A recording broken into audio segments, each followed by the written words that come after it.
Rise and shine! Mga ka-RSP, narito na po ang gabay, patnubay, palala at prediksyon ngayong Wednesday mula kay Master Hans Kua.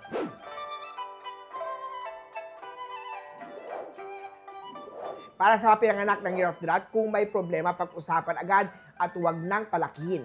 Pride ang sisira sa diskarte mo. Red at 5 ang swerte kay Year of the Rat. Kay Ox naman tayo, magandang araw para magplano ng long-term career goals. Mag-invest sa mga gamit na makakatulong sa trabaho mo. Yellow 2 ang swerte kay Year of the Ox. Sa Tiger naman tayo, marami ang pumapasok na financial blessing. Huwag itong sayangin sa mga bagay na hindi naman magpapalago ng pera mo. Purple 4 ang swerte kay Year of the Tiger.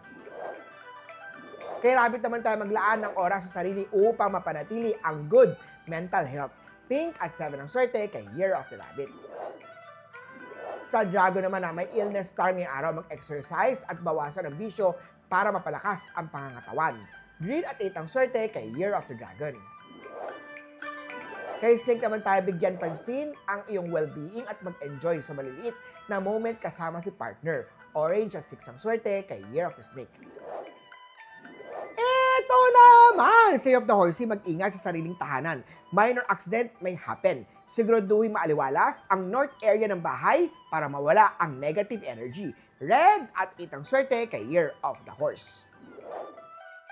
Kay Goat naman tayo, huwag mag-atibuling magtanong kung hindi malinaw ang pag-uusap. Yellow at 3 ang swerte kay Year of the Goat. Kay Monkey naman tayo, panatilihin ang pagtitipid dahil gastos is coming. Mabuti nang may natabi. In case of emergency, purple 5 ang swerte kay Year of the Monkey. Kay Rooster naman tayo, huwag baliwalain ang mag-focus sa mga small wins. Appreciate mo naman ng konti ang sariling pagsisikap mo. Pink at 1 ang swerte kay Year of the Rooster. Kay Dog naman tayo, huwag matakot mag-explore ng iyong career path. Fear ang putigan sa pag-asenso. Green at 2 ang swerte kay Year of the Doggy. Kay Year of the Pig naman tayo sa love life. Mag-focus sa positive traits kaysa sa flaws. Ang buhay ay hindi telenovela o K-drama. Muli po, ito po yung mga gabay, patnubay para lahat, prediction lamang ni Master Hans Kua.